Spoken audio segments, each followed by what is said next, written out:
Pall Mall Famous Cigarettes present The Big Story.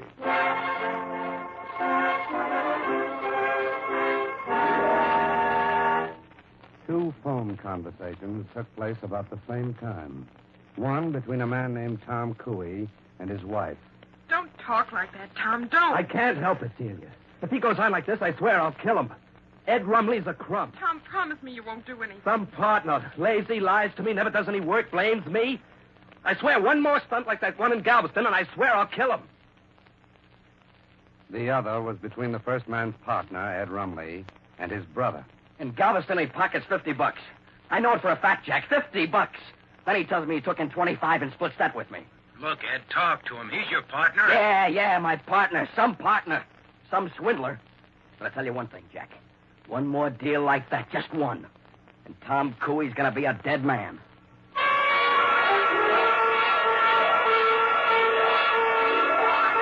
The Big Story. Here is America. Its sound and its fury, its joy and its sorrow, as faithfully reported by the men and women of the great American newspapers. Little Rock, Arkansas.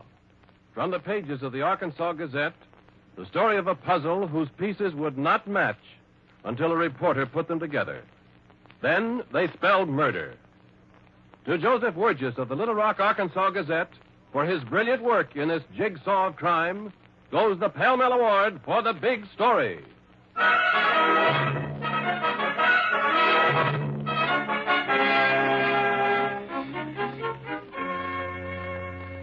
Pall Mall's greater length filters the smoke on the way to your throat. That's important. Pall Mall's greater length filters the smoke on the way to your throat. Filters the smoke and makes it mild. Yes, Pall Mall's greater length of traditionally fine, mellow tobaccos means a longer natural filter to screen and cool the smoke.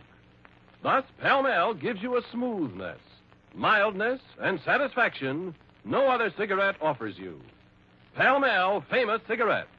Outstanding. And they are mild. Pall Mall's greater length filters the smoke on the way to your throat. That's important.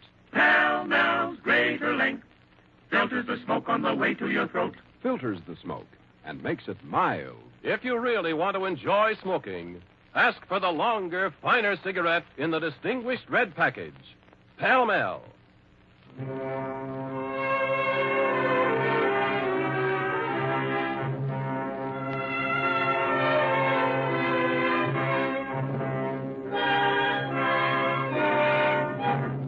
Now the story as it actually happened. Joe Wirges' story as he lived it. Little Rock, Arkansas.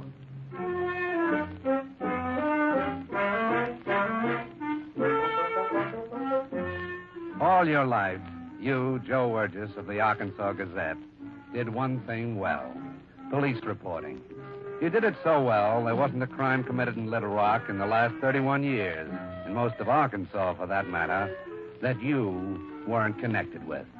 Not just reporting it, but helping, sleuthing, asking questions, finding answers. So, at 55, you were something of a legend in Little Rock. No crime was complete without Joe Wirges on the spot. And that was why you were sore at the young, new lieutenant of homicide, Sam Halder. Sore because the first you knew of it was when you heard Halder's report. Body found an empty lot adjacent to farm of Cy Travers, Rose City, 2 miles north of Little Rock. Dead 1 week, face disfigured, clues none, identification impossible. You got to the scene of the crime, Travers Farm, 2 hours after the police. 2 hours. Usually you beat them by at least half an hour. With your son, Gene, a cub on the paper, you walk up to the new lieutenant 2 hours late and say it right out. What's the idea? Huh? Oh, hello, Joe. What's the idea, Lieutenant? You know my son, Gene. Hi, Gene. Hello, Lieutenant. What idea? Well, don't I rate anymore? Man's murdered, no clues, identification difficult. Don't you call me anymore? Ah, look, Joe, the weather's bad. I got the news at 7 this morning, and it's a goose chase. I didn't want to get you out of bed unnecessarily. I'm used to cold weather, bad weather, any kind of weather. And I like goose chases. Maybe you think I'm getting old, is that it? Ah, quit it. You know, I respect you and all that. Okay. Now, what do you mean identification's difficult? On my report, I said impossible. No such a thing, Lieutenant. Where is he? Down that dip where the cop is? Can I look? Take a few pictures? No such thing as impossible. You're quite a guy, aren't you? Yep. Let's walk on over. I wrote identification impossible on my report because, 1, we don't know who's dead. 2, we don't know who killed him. 3, we don't find any clothes, no wallet, no identification whatsoever. How about on the underwear? 4, if you let me finish, no identification on the underwear or anywhere on the scene of the crime. Oh, there's the body. Look, Gene, see him? Yes, Pa. Always look at a body from 10 feet away. Gives you perspective, see? Uh-huh. I see, Pa. Now, take a picture from here, Gene, then one from the feet, then a close-up. I'll stay here and tell the lieutenant why I said identification is difficult, but not impossible. Now, you're bluffing, Joe. What tells you the identification? And not the identification, Lieutenant. It just gives me ideas. 2 men camped out in this field. One the dead man, the other the guy who did it. Footprints of 2 men are quite clear. Oh, okay. 2 men did camp out. Travers, the farmer, says a week ago 2 men asked to sleep out in his field. They had a car? Yeah. It looks like amateur crime, not a gangster killing. Gangster'd never pick a place like this, too open. Gangster'd never let himself be seen by Travers. So what? So, as amateurs, they bungled. Somewhere they bungled. Left something for somebody to find. Joe, I heard you theorize before, and I heard about how you solve cases, but honest... You never heard anything like this before. Well, exactly. Gene, you finished? Yeah, Pa. Okay, now over there. See? About 100 yards over there. Papers. See? Uh-huh. Lots of little pieces of paper. Scattered all over. Are those scraps of junk? You don't mean to tell me... Get a big bag, Gene. Pick up everything you see, even if you can't make it out. Okay, Pa. Oh, what do you think you're doing? I said they were amateurs. Amateurs always leave something for somebody who can read it. Follow me? Joe, I'm afraid you're... Slipping? Getting old? Maybe so, Lieutenant, maybe so. But I'd advise you not to file that report on identification impossible for 24 hours. Don't have to listen. Just my advice.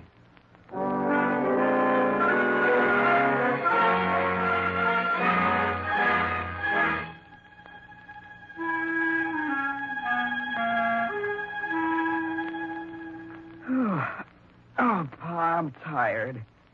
Can't see anymore. Well, you go to bed, Gene. Why don't you stop shuffling these scraps of paper, Pa? You've been at it 20 hours and we haven't got a thing. You think the lieutenant's right, too. I'm getting old. I didn't say that, Pa. I'll sit with you all day tomorrow and the next day. Only I sounded awful big, didn't I? 24 hours, Lieutenant. I sounded swell-headed. Well, not exactly. Now I think I got something. What, Pa? Look, Gene, a letter. Part of a letter, anyhow, in an envelope. This little piece in green ink, that did it. What have you got? The letter's signed Delia, see? Uh-huh. Lonely for you, Delia. And in the same handwriting, same ink, is this envelope. To Tom, C-O-U, and there's a letter missing, Y. C-O-U blank Y. Yeah, but, Pa, that might not be the murdered man or the murderer. It might be, well, anybody. True. Might be someone who picnicked there a year ago, tore up the letter and left it there, right? Sure. Or maybe a passing motorist threw it out the window. Then why am I excited? Because it might also be the murdered man or the murderer. Right? Well, You begrudge me the answer. I suppose so. Never begrudge an aging father an answer. Come on, Gene. We're still under the 24 hours, and I really got something for Lieutenant Halder.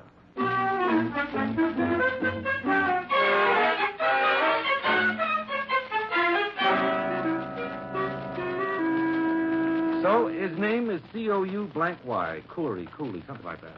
And he's got a wife named Delia. That's all, Joe? The letter was mailed from Bridgeport. Yeah, long shot, 100 to 1, but I'll put a call through. You don't have to. What? I already did. I put the call through, told the operator to connect you here at your office. As soon as she got a Mrs. Delia, C-O-U blank Y in Bridgeport. Well, Don't say it, Lieutenant. Lieutenant Halder, homicide.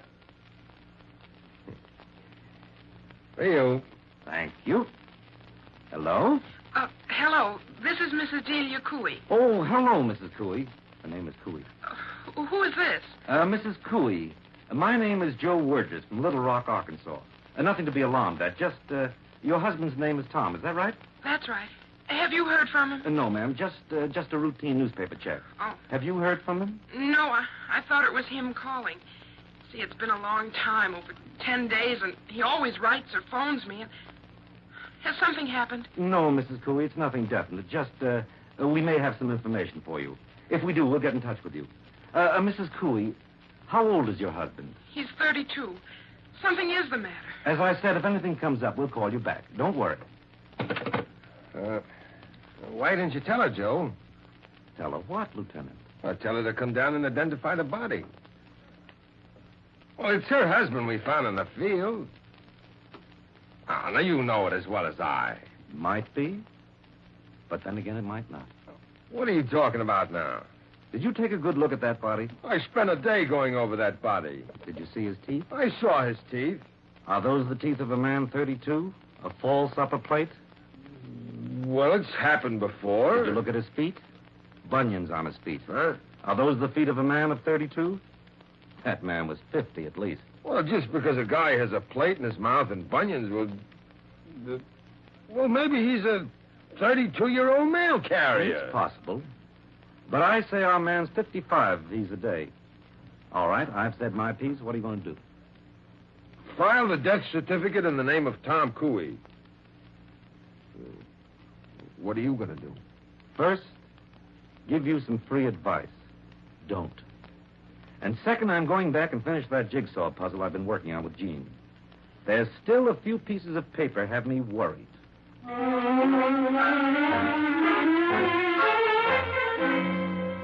You've got Lieutenant Halder worried. But you're worried too, Joe Wirges. A few pieces of paper have you worried. One, a half-torn receipt with a number, 73,569. And the other, the name of a post office, Hudson Terminal Post Office, on a somewhat similar piece of paper. You wonder if the two go together. If you have on the disarrayed table in front of you 2 pieces of a receipt for a registered letter. Well, suppose you have, Pa. Then maybe the amateur murderer tore up this receipt and we'll find his name. Oh, that's 1,000 to 1. At least 2,000 to 1, Gene. It might be the murdered man tore up the receipt, or it might be neither of them did it. Maybe it's 73,569 to 1, Gene. But I like long shots.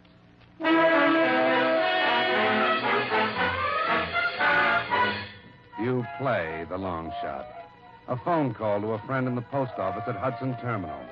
And you find that the letter was mailed 3 months ago by a man named Ed Rumley to his brother Jack in Sacramento, California. So you put through a call to Sacramento. Mr. Rumley, you've got a brother named Ed? That's right. He's about 55? Ed's 54. False upper plate in his mouth? That's right. Say, what is this? Bunions on his feet? Bad bunions? Yes, but what's this all about? Mr. Rumley, you'd better hop a plane and get out to Little Rock as soon as you can.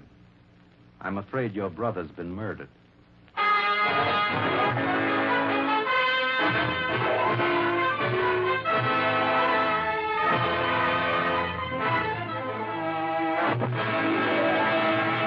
We'll be back in just a moment with tonight's big story.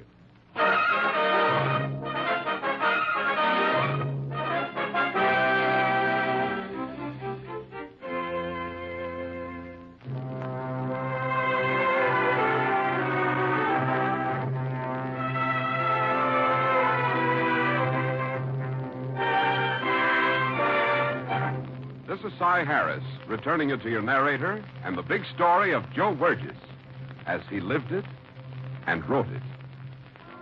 First, Lieutenant Sam Halder announces that the identification of a murdered man is impossible. And you, Joe Wirges of the Arkansas Gazette, prove that wrong. Then he announces that the murdered man is one Tom Cooey. And you blandly write a lead story for your paper that the murdered man is Ed Rumley. To be on the safe side, you don't run the story. because the identification by Rumley's brother on his way from California hasn't been made yet. But when Rumley's brother arrives and takes one look at the body, you know you're right. The murdered man is Ed Rumley. So you run your story, and you and the lieutenant get on with the case. So your brother and Cooey were partners, Mr. Rumley.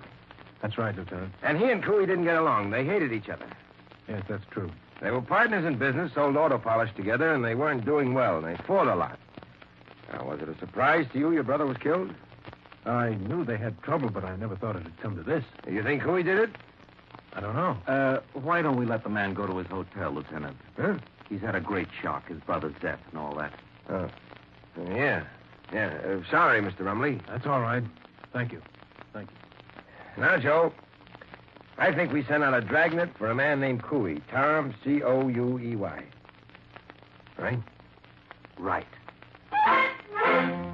But here you're both wrong. It isn't 2 minutes later when the desk sergeant opens the door and lets in a tall man wearing a Palm Beach suit. Lieutenant Halder, I'm Tom Cooey. You're Cooey? Yes, sir. I read a story in the paper that Ed had been killed. I thought I could be of help and got here as soon as I could. Where have you been? Well, as you see, I didn't even bother to change my clothes. I was in Florida. I took a plane and got here as soon as possible.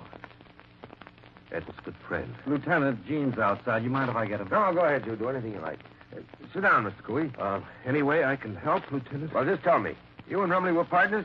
Yes, that's right. Auto polish line. But about 3 months ago, we broke up. We weren't doing too well. We split what we had. Ed took the stock, I took the car, and we just parted. Friendly? Why, Ed was the salt of the earth. You have no idea how this distresses me. Just hold it, Mr. Cooey. What? The pictures. Go ahead, Gene. One from the side, then one from the front.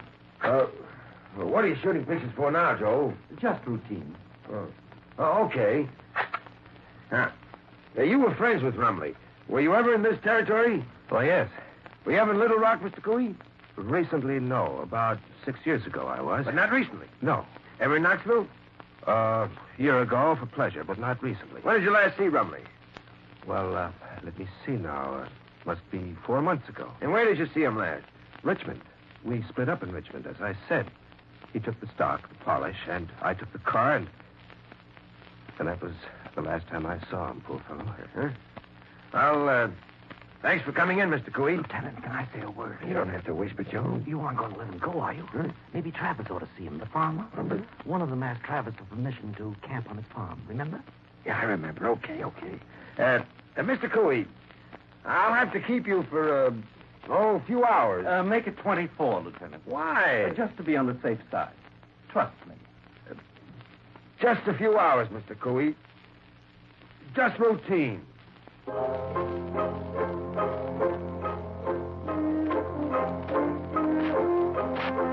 Travers, it was on your property they stayed that night, huh? That's right, Lieutenant. Now, just look at this man and tell me. Did you ever see him before? Was he one of the men? That man? Nope, never saw him before. Satisfied, Joe? I'd still say make it 24 hours, Lieutenant. What? Given to an old man's whim, Lieutenant. Okay? Okay. I'm awfully sorry, Mr. Cooey. Just a few more hours.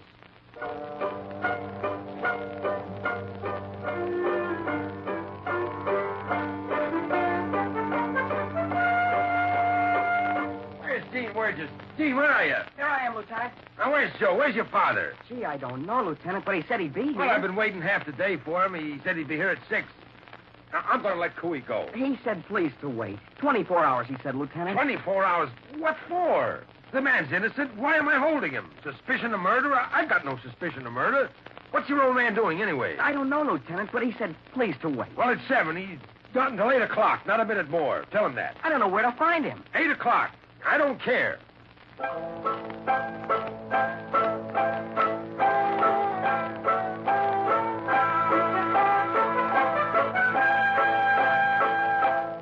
Dean Wirges. Yes, Lieutenant Halder. It's 8:15 and he's not here yet. Did you hear from him? No, sir, I didn't. Okay.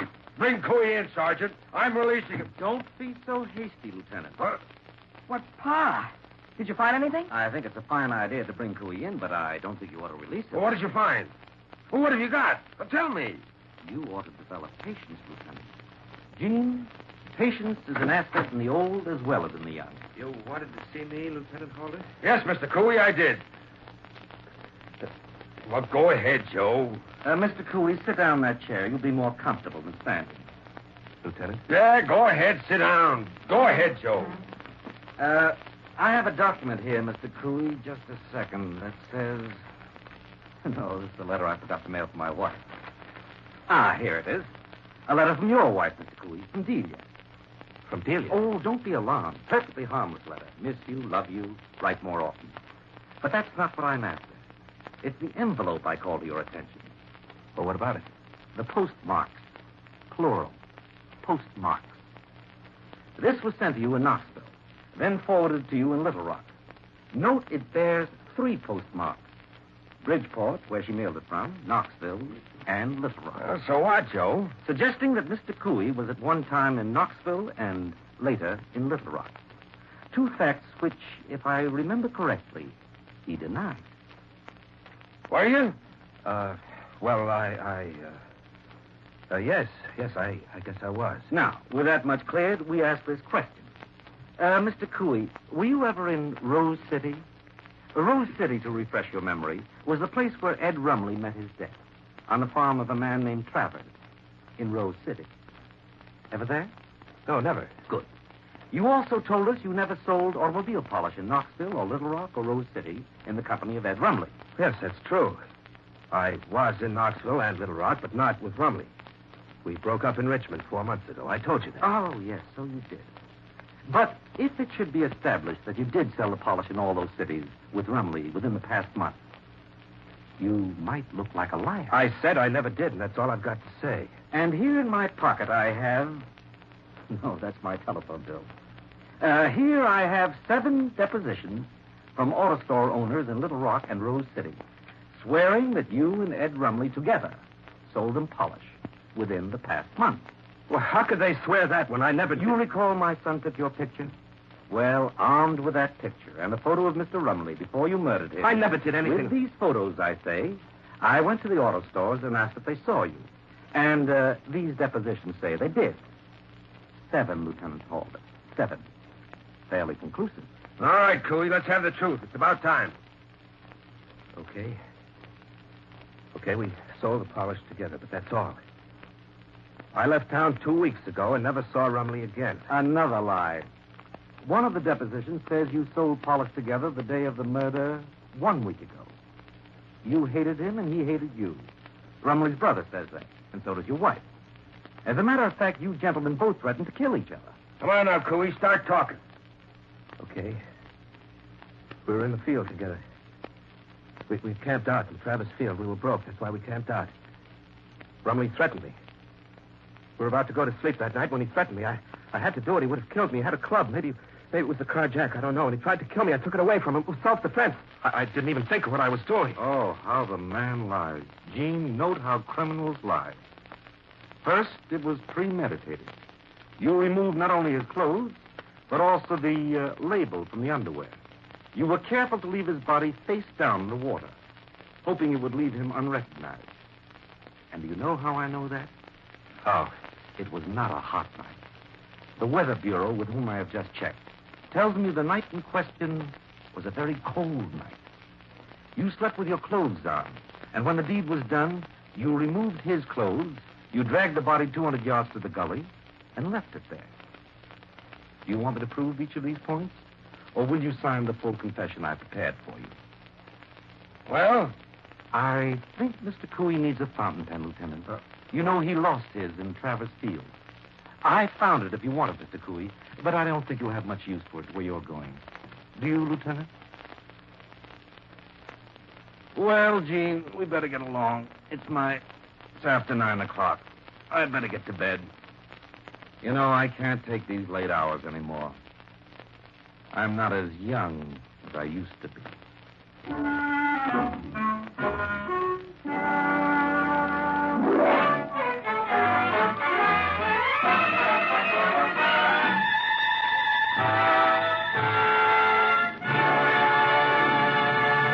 just a moment, we'll read you a telegram from Joseph Wirges of the Little Rock, Arkansas Gazette with the final outcome of tonight's big story.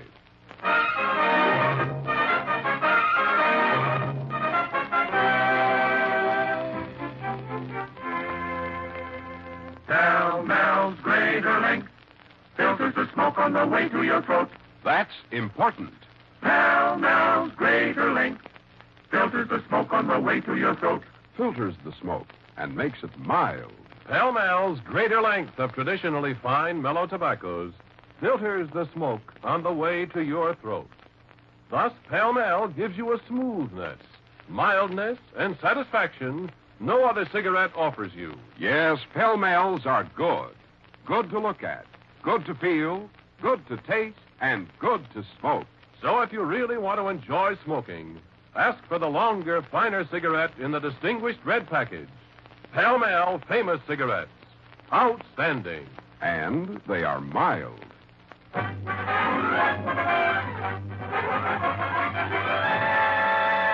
Now we read you that telegram from Joseph Wirges of the Little Rock, Arkansas Gazette. Realizing his story of self-defense wouldn't stand up in court, Killer in tonight's big story pleaded guilty to the murder and thereby escaped the electric chair. Sentenced to life imprisonment in the penitentiary, he escaped after serving 4 years, but was recaptured 2 years later.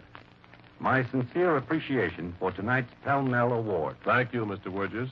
The makers of Pell-Mel Famous Cigarettes are proud to have named you the winner of the Pell-Mel $500 Award for notable service in the field of journalism. Listen again next week, same time, same station, when Pell-Mel Famous Cigarettes will present another big story. A big story from the front pages of the Joliet, Illinois Herald News. Byline, William M. Hart. A big story about a reporter who tried to stop an explosion of dynamite. Human dynamite.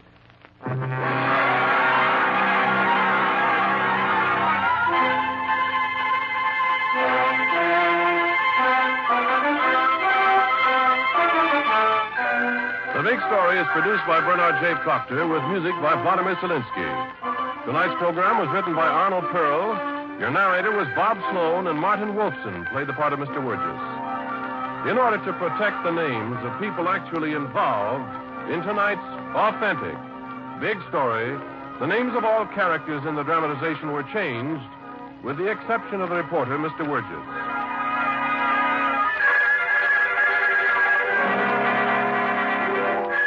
This is Ernest Chappell speaking for the makers of Pell-Mel Famous Cigarettes.